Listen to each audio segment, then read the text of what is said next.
बिस्मिल्लाहिर्रहमानिर्रहीम, अस्सलाम वालेकुम डियर स्टूडेंट्स। आज के हमारे इस लेक्चर में हमने एक्सरसाइज 12 9 क्लास मैथ का हमारे पास क्वेश्चन नंबर 4 है।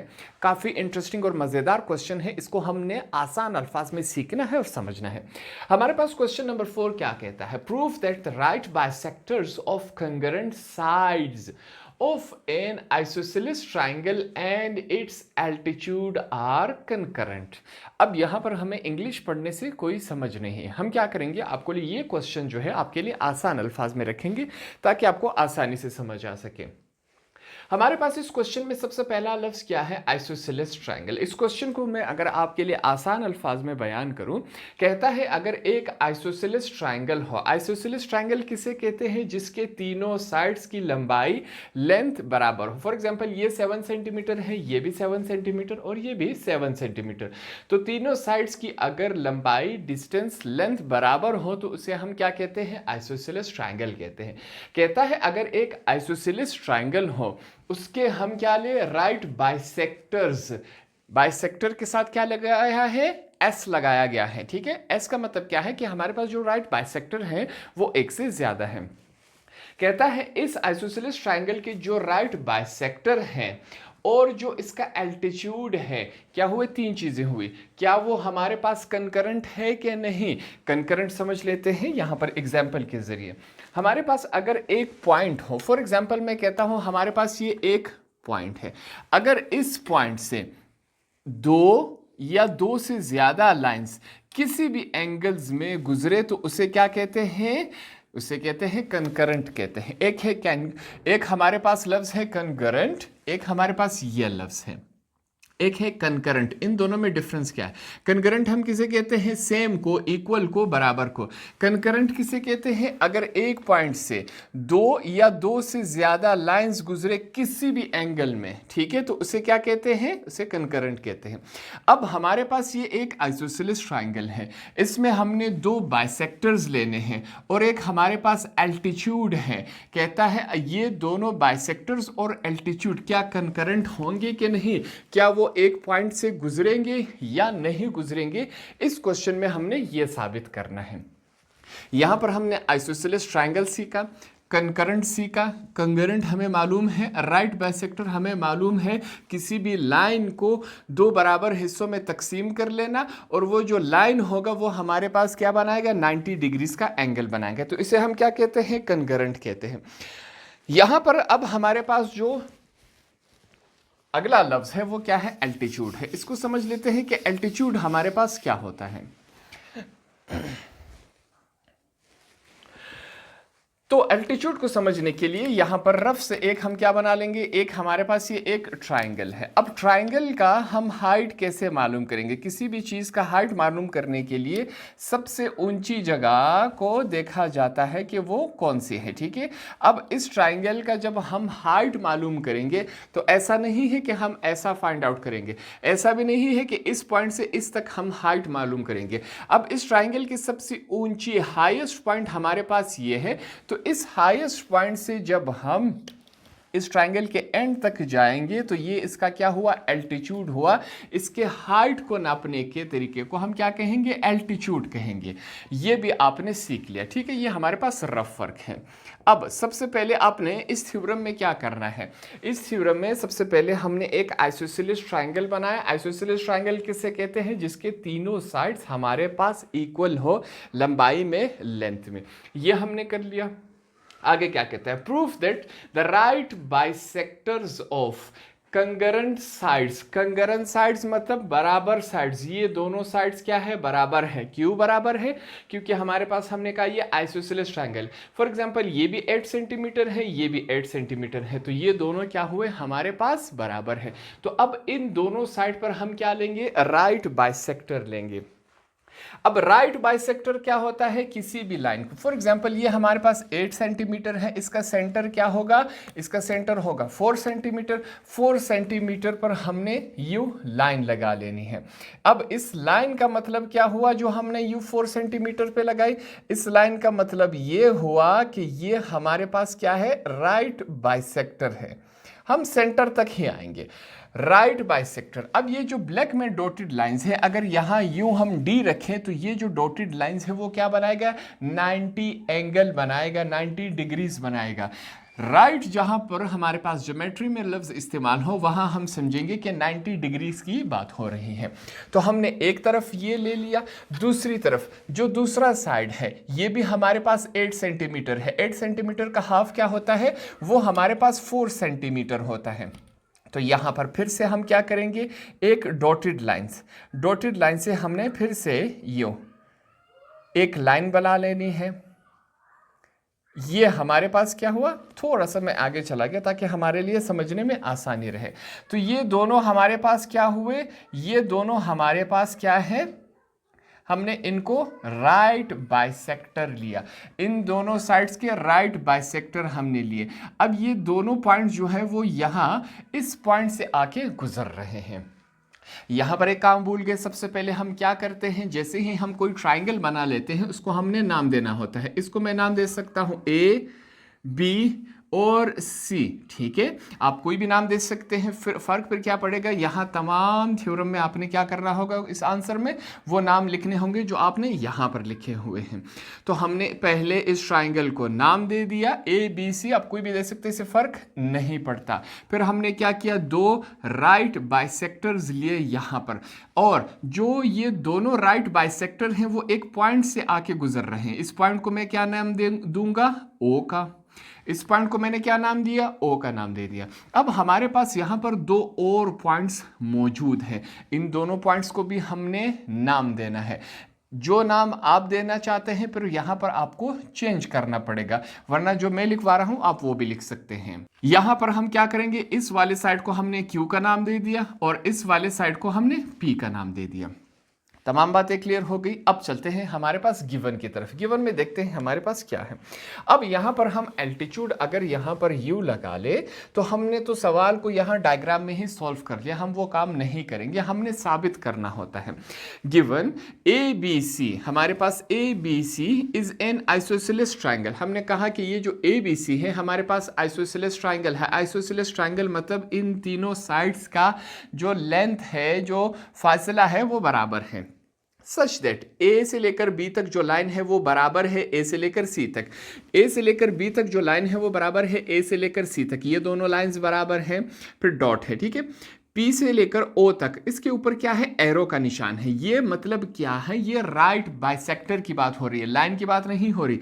पी से लेकर ओ तक इस लाइन की बात हो रही है, पी से लेकर ओ तक इज राइट बाइसेक्टर। वो हमारे पास क्या है, पी से लेकर ओ तक क्या है, राइट बाइसेक्टर है ऑफ ए सी। कहां पर है हमारे पास, ए सी के ऊपर पी ओ जो है वो राइट बाइसेक्टर है। एंड क्यू से लेकर ओ तक जो हमारे पास है, इसके पास ऊपर भी क्या है, एरो है, लाइन नहीं है, एरो है। एरो का मतलब राइट बाइसेक्टर, इस चीज का आपने ध्यान रखना है। यहां पर एरो आएगा तो मतलब क्या है, राइट बाइसेक्टर है।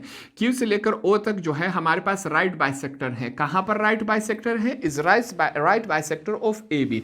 वो ए बी के ऊपर हमारे पास क्यू ओ क्या है, राइट बाइसेक्टर है। PO and QO intersects at O, कहता है P से लेकर O तक जो है, Q से लेकर O तक, ये दोनों इंटरसेक्ट कर रहे हैं, आपस में क्रॉस कर रहे हैं। कहां पर, पॉइंट O पर ये दोनों क्रॉस कर रहे हैं। अब इस क्वेश्चन में हमने प्रूफ क्या करना है, altitude of triangle ABC। Altitude हमने सीखा था, किसी भी ट्राइंगल का जो हाइट होता है उसको मालूम करने के लिए उसके लिए लफ्ज क्या इस्तेमाल होता है, एल्टीट्यूड। कहता है altitude of triangle ABC passes through O, कहता है ये जो हमारे पास इस ट्राइंगल का जो एल्टीट्यूड होगा वो इस O पॉइंट से गुजरना चाहिए, ये हमने यहां पर प्रूफ करना है। कंस्ट्रक्शन में वो काम करेंगे जो हम अपने आप से करते हैं, पहले करते आ रहे हैं। ज्वाइन O टू BC, कहता है ये जो पॉइंट O है इसको B के साथ भी मिला दे और C के साथ भी मिला दे। यहां पर यही हम काम करेंगे। आपने जो यहां पर हमने इसको एक्सटेंशन कर देना है, इसको आगे बढ़ा देना है। आगे बढ़ा लेता हूं मैं इसको यू करके, फिर से हमने क्या किया, ये डॉटेड लाइन से इसको हमने मिला दिया। यहां पर सेम यही काम क्या होगा, ओ को हमने क्या करना है, ओ को हमने सी के साथ यू मिला देना है। यहां पर मैं मिला लेता हूं, सेम वही काम डॉटेड लाइन से, ताकि हमें मालूम हो सके ये काम हमने कंस्ट्रक्शन में किया हुआ है। तो मैंने यहां से यू गुजार दिया, ये आपको क्लियर दिखाई दे रहा है। Join O to B C, O को हमने बी के साथ भी मिला दिया, सी के साथ भी मिला दिया। ज्वाइन ए टू ओ, अब ए को जो है हमने ओ के साथ मिला लेना है, ये हम मिला लेते हैं फिर से, ये हमने फिर से डॉटेड लाइन से, डॉटेड लाइन से इस दफा नहीं करेंगे, क्यों नहीं करेंगे यहां पर मैं आपको बता देता हूं। अब ये हम क्या कर रहे हैं, एल्टीट्यूड, अगर ये भी हम डॉटेड लाइन से करेंगे तो राइट बाइसेक्टर और एल्टीट्यूड में फर्क नहीं रहेगा। हम क्या करते हैं, ये जो ए को ओ से हमने मिलाया, ये क्या है, एल्टीट्यूड है। क्यों एल्टीट्यूड है, क्योंकि इसमें हम ट्राइंगल का हाइट मालूम करने की कोशिश कर रहे हैं, तो इस वजह से इसको हम लाइन से बनाएंगे ताकि ये इन दोनों से अलग रहें। Join A to O and produce it to meet BC at N, कहता है इस O को आगे भी बढ़ा ले ताकि ये जो हमारे पास A से लेकर O तक लाइन है वो B से पर आकर लग जाए, और इस पॉइंट को हमने क्या नाम देना है, N का। यही काम हम यहाँ पर करेंगे, ये काम हमने यहाँ पर कर लिया, इसको आगे हम U बढ़ा कर ले आए टोटल। अब इसको हमने क्या नाम दिया, n का नाम दे दिया। अब हमने यहाँ पर थ्योरी में प्रूफ करना है कि जो दो बाइसेक्टर है और एक एल्टीट्यूड है, क्या वो कंकरेंट है कि नहीं। कंकरेंट मतलब एक ही पॉइंट से दो या दो से ज़्यादा लाइंस गुजरे। यहाँ पर हमने डायग्राम के जरिए तो प्रूफ कर दिया, अब हमने इसको थ्योरी में भी प्रूफ करना है। उसके लिए प्रूफ के लिए हम क्या करेंगे, इस तरह का एक टेबल बना लेंगे, एक में स्टेटमेंट्स आ जाएगा, एक में रीजंस आ जाएगा। सबसे पहले स्टेटमेंट में हम क्या लिखेंगे, ए से लेकर ओ तक जो लाइन है, इस ऊपर लाइन का मतलब क्या है, ए से लेकर ओ तक जो लाइन है, किसकी बात हो रही है, ए से लेकर ओ तक, इस लाइन की बात हो रही। कहता है वो बराबर है ओ से लेकर सी तक। ए से लेकर ओ तक जो लाइन है वो बराबर है ओ से लेकर सी तक, ये लाइन बराबर है इस लाइन की। ये दोनों लाइंस क्या है, आपस में बराबर है। रीजन क्या देंगे, O is on right bisector of AC। अब ये दोनों बराबर क्यों हैं, क्योंकि जो O है वो हमारे पास राइट बाइसेक्टर पर है। राइट बाइसेक्टर हमेशा ट्राइंगल के सेंटर में आता है। अगर ये राइट बाइसेक्टर पे है तो इसका मतलब ये दोनों लाइंस हमेशा क्या होंगी, बराबर होंगी। सेम आगे चलते हैं, ओ से लेकर ए तक जो लाइन है, फिर से ओ से लेकर ए से लेकर ओ तक, ये इस लाइन की बात हो रही है, वो बराबर है, कंकरेंट है, इक्वल है। ओ से लेकर बी तक वो इस लाइन के बराबर है। फिर से रीजन में हमने क्या लिखा, क्योंकि ओ जो है वो हमारे पास राइट बाइसेक्टर पर मौजूद है। राइट बाइसेक्टर हमेशा ट्राइंगल के सेंटर में मौजूद होता है। जब ये सेंटर में होगा तो ये दोनों लाइंस आपस में क्या होंगी, बराबर होंगी। आगे चलते हैं, अगर ये दोनों बराबर है तो इसका मतलब क्या हुआ कि O से लेकर A तक जो लाइन है, O से लेकर A तक इस लाइन की बात हो रही है, ये बराबर है O से लेकर B तक, ये इसके बराबर है, और O से लेकर B तक जो लाइन है वो इसके बराबर है। ये तीनों लाइंस बराबर है कि नहीं। अगर ये लाइन इसके बराबर है, ये लाइन इसके बराबर है, तो इसका मतलब क्या हुआ, ये लाइन इसके भी बराबर है और ये लाइन हमारे पास इसके बराबर है। तीनों लाइंस आपस में क्या है, बराबर है। यहां पर हमने यही बात लिखी हुई है। रीजन में हमने क्या लिखा, फ्रॉम इक्वेशन 1 एंड 2, ये बात हमने 1 एंड 2 से साबित कर दी। अब चलते हैं अपने क्वेश्चन की तरफ। इन द करस्पॉन्डेंस, अब हमने क्या करवाना है, कंपैरिजन करवाना है, मवाजना करवाना है। कंपेयर करस्पॉन्डेंस का मतलब ये है, ट्राइंगल AOB, हमारे पास ट्राइंगल AOB क्या है, AOB, ठीक है। ट्राइंगल के हमारे पास 3 साइड्स होते हैं। अब इस ट्राइंगल का हमने करस्पॉन्डेंस, इस लाइन का मतलब क्या है, करस्पॉन्डेंस, कंपैरिजन करवा रहे हैं किसके साथ, ट्राइंगल AOC के साथ, AOC। अब इन दोनों ट्राइंगल का हमने क्या करवाना है, कंपैरिजन करवाना है। अगर आपको यहाँ इस डायग्राम में समझ आ रहा है तो वेल एंड गुड, वरना मैं आपके लिए यहाँ पर अलग से बना लेता हूँ। तो अब आपको देखने में और समझने में आसानी होगी, क्योंकि मैंने दोनों ट्राइंगल्स यहाँ पर अलग अलग बना लिए, जहाँ पर हमने इन दोनों का कंपैरिजन करवाना है, मवाजना करवाना है। हमने क्या लिखा हुआ है, O से लेकर A तक जो लाइन है वो बराबर है O से लेकर A तक। अब O और A हमारे पास 2 दफा क्यों आया है, क्योंकि ये दोनों ट्राइंगल्स में मौजूद है। यहां पर एक ही दफा है, A से लेकर O तक इस ट्राइंगल का भी है और A से लेकर O तक दूसरे ट्राइंगल का भी हमारे पास मौजूद है। तो ये दोनों ट्राइंगल्स में हमारे पास क्या है, मौजूद है। इस वजह से इसको हमने क्या लिया, कॉमन। रीजन में हमने क्या लिखा हुआ है, कॉमन है। ओ से लेकर बी तक जो लाइन है वो बराबर है ओ से लेकर सी तक। ओ से लेकर बी तक ये वाली लाइन बराबर है ओ से लेकर सी तक। ठीक है, रीजन में हमने क्या लिखा हुआ है, फ्रॉम इक्वेशन 3। इक्वेशन 3 में हमने लिखा हुआ था ओ से लेकर बी तक जो लाइन है बराबर है ओ से लेकर सी तक, ये यहां पर हमने लिखा हुआ है। ए से लेकर बी तक जो लाइन है वो बराबर है हमारे पास ए से लेकर सी तक। चेक करते हैं, ए से लेकर बी तक ये लाइन हमारे पास बराबर है ए से लेकर सी तक। ये लाइन, इस लाइन की बात हो रही है और इस लाइन की, ये दोनों बराबर है। क्यों बराबर है? क्योंकि क्वेश्चन में ही कहा गया है कि आइसोसेलेस ट्रायंगल आपने बनाना है। आइसोसेलेस ट्रायंगल किसे कहते हैं? जिसके तीनों साइड्स आपस में बराबर हो। अच्छा, इससे पहले मैं बताना भूल गया, किसी भी दो ट्रायंगल्स का जब हम कंपैरिजन करवाए तो हमारे पास एक ट्रायंगल के 6 कंपोनेंट्स होते हैं, 3 साइड्स 3 एंगल्स। अब जरूरी नहीं कि हमने 6 के 6 कंपोनेंट्स यहां पर बराबर शो करवाने होते। कोई भी 3 कंपोनेंट्स अगर हम बराबर शो करवा दे तो इसका मतलब क्या है, ये दोनों ट्रायंगल्स आपस में बराबर हैं। हमने 3 यहां पर कंपोनेंट्स इन दोनों ट्रायंगल्स के क्या शो करवा दिए, बराबर शो करवा दिए। जब बराबर शो करवा दिए तो इसका मतलब क्या हुआ, देखिए हमने कहा कि ये दोनों लाइंस बराबर है, ये दोनों लाइंस बराबर है और हमारे पास ये दोनों लाइंस भी बराबर है। 3 कंपोनेंट्स हुए तो इसका मतलब क्या हुआ कि ट्रायंगल ए ओ बी हमारे पास बराबर है ट्रायंगल ए ओ सी। हमने यहां पर क्या लिखा हुआ है रीजन में, साइड साइड साइड। अब तीनों जो है हमारे पास साइड है, यहां पर कोई एंगल नहीं है, इस वजह से साइड साइड साइड बराबर है हमारे पास साइड साइड साइड के। यहां तक बातें क्लियर हो गई। 3 कंपोनेंट्स बराबर आने की सूरत में ये दोनों ट्रायंगल्स आपस में क्या हुए, बराबर हुए। ये दोनों ट्रायंगल्स आपस में बराबर हुए। यहां पर अब हम आगे क्या करेंगे, पहले हमारे पास ये एक एंगल था, बीच में हमने जब एल्टीट्यूड का लाइन लगाया तो अब हमारे पास ये दो एंगल्स हो गए। इस वजह से हम इसको 1 का नाम देंगे, इसको 2। सेम यही काम नीचे भी हुआ है, नीचे भी पहले की तरह अब 2 एंगल्स बन गए इस लाइन की वजह से। क्या हो गए, 2 एंगल्स बन गए हैं। इनको भी हमने अलग अलग नाम देना है।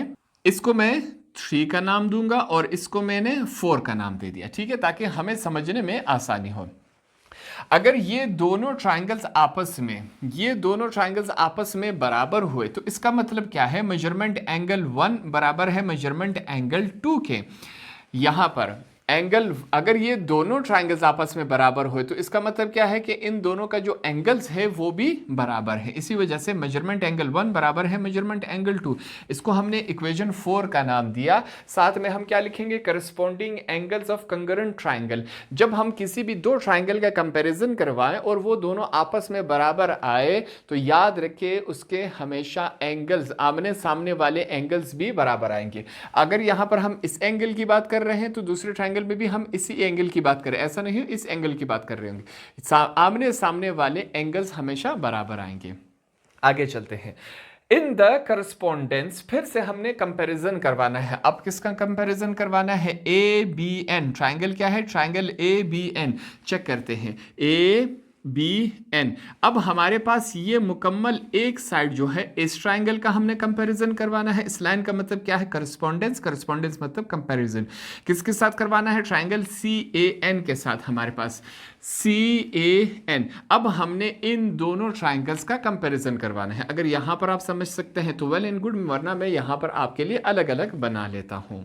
तो यहां पर हमने अलग अलग बना लिए ताकि हमें समझने में आसानी हो, ठीक है। ट्रायंगल हमारे पास ए बी एन और हमारे पास दूसरा ट्रायंगल क्या है, सी ए एन। इन दोनों ट्रायंगल्स का अब हमने क्या करवाना है, कंपैरिजन करवाना है।